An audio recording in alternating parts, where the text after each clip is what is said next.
Hey guys, welcome back to my channel. In today's video, I'm going to be talking about something that was pretty scary and left me feeling kind of violated. So if you guys want to hear about this story of how I was outed, then keep on watching. First, I want to give a shout out to my very much appreciated Patreon members. I'm so grateful for all of you guys over there, and if you want to get to know me on a deeper level, definitely check out my Patreon, guys. I'm working on some things right now, and I'm going to be adding more diverse content in the coming weeks, so stay tuned for that on Patreon. So I was rewatching a podcast that I appeared on about 2 months ago, and I talked about a couple things in there that I've never talked about anywhere else. And one of the things I was talking about was where I was outed in high school. And this was kind of like a forced way of coming out. So let's get into this. During my senior year of high school, I finally gained the courage to tell somebody how I was feeling and the fact that I was into guys. I had spent my entire life putting up all of these barriers and wearing all of this armor in hopes of coming off as a straight man. There were still some people that could see right through all of my armor, but for the most part, I got along with everybody and I pretty much made it through unscathed until the end. In high school, towards the tail end of my high school experience, I started to just feel like I was living in another person's body. I don't even want to say I was living a double life, but I just felt like I was having to put on this skin every time I left my house, and as soon as I got home, I could take off that skin and be my real, authentic self.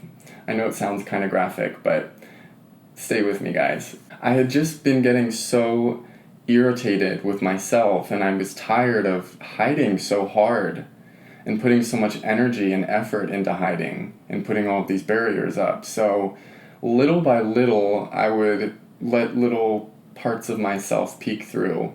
So, for example, I would play Miley Cyrus around my friends and sing Miley Cyrus songs, or I would dance when we'd be at a party and embarrass my friends, or I would act super feminine and try to make my friends laugh. Just little things like that where I was just a little bit more comfortable with myself and allowing myself to kind of show through.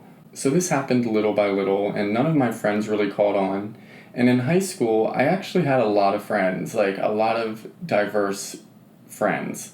So I would hang out with this group if I was wanting to go hiking or do anything adventurous. Or I would hang out with this group if I wanted to be crazy and go out partying and just be crazy and wild.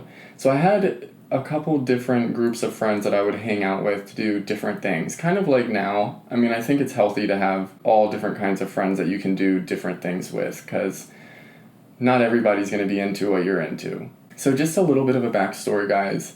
In high school, I was always the party thrower. I always had all of my friends at my house, mainly because my dad was super cool and he didn't care pretty much what I did. Also, I had 4 acres of land and I was always supplying everything, and it was just a chill place, my house. One night in particular, this night sticks with me forever, and it will probably never leave my memory. I wasn't my exuberant self.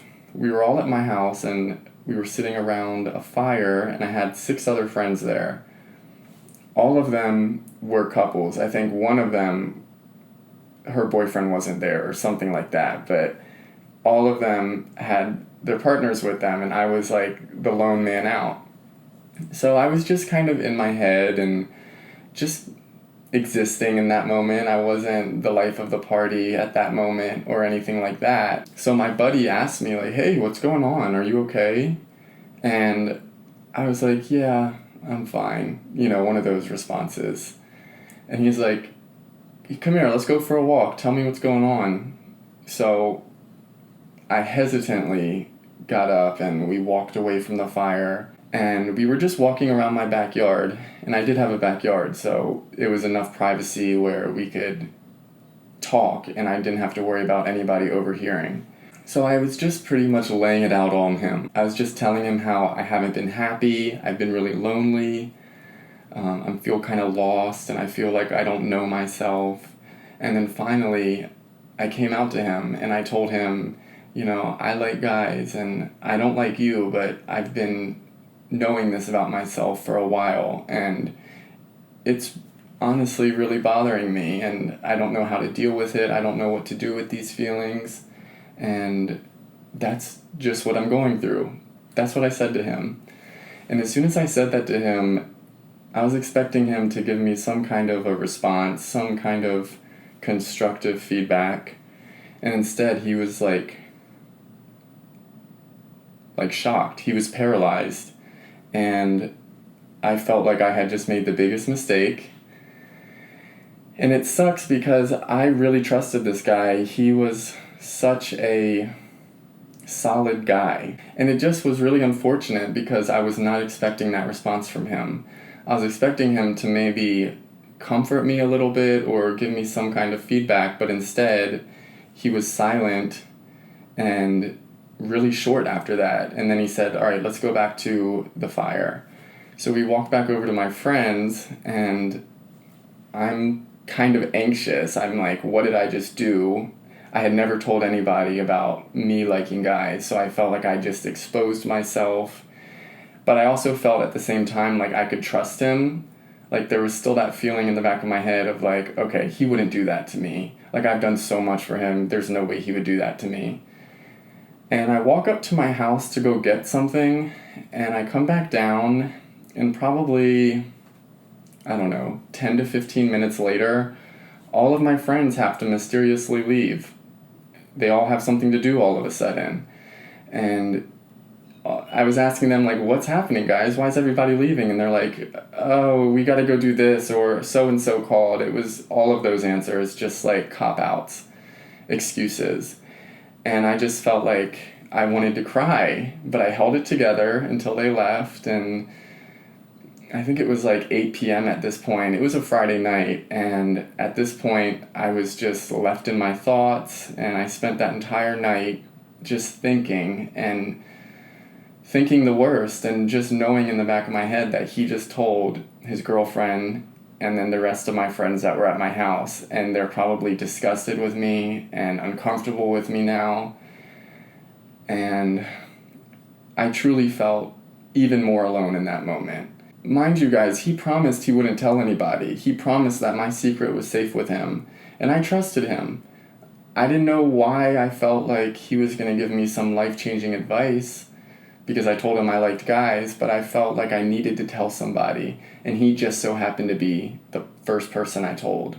So the next day, which was a Saturday, I tried to connect with some of my friends who were at my house that night, and all of them were very cold to me. Very, very much giving me the cold shoulder, very much not wanting to be around me. And as the time went on after that day, we just saw each other less and less and less. And it eventually got to the point where we didn't see each other at all. So my friendship with all of those 6 people at my house that night was never the same after that. And I struggled to understand why he would have outed me like that when he just 5 minutes earlier told me that my secret was safe with him. I felt violated because I became so comfortable with him that I exposed my darkest secret, and I felt like the weight of the world was lifted off my shoulders just for him to go 10 minutes later and expose that secret to everybody, it seemed like. So I was angry. I felt like I had no real friends in my corner. And at that moment on, I promised myself that I'm going to discover myself. I'm never going to go back to living in another skin or living a double life or feeling like I'm living in secret. That was just a promise that I made to myself because I never want to get to the boiling point where I just have to release what I'm dealing with, because it's not healthy and it can cause issues, obviously. I've learned that from this experience. But that was another reason that I had to quit the adult film industry. I felt like I was living a double life because my passion is not adult films, and it was becoming painful and excruciating for me to go on those shoots and put on this front of like, this is what I enjoy and this is what I do, when I'm really feeling like that's the last thing on earth that I want to do, and I don't know why I'm doing this, but I'm here. So I never want to go back to feeling like my life is out of my control or my happiness is out of my control. So I hope you guys enjoyed this video. I know it was kind of a heavy one, but I just wanted to explain to you that, you might get outed one day, but it's okay because there's a lesson in everything. So try to find that lesson in these hardships in your life, and then you'll be thankful for them afterwards. Trust me. Alright, well, let me know what you guys thought about this video. Thank you so much for watching, and I'll see you in the next one. Bye!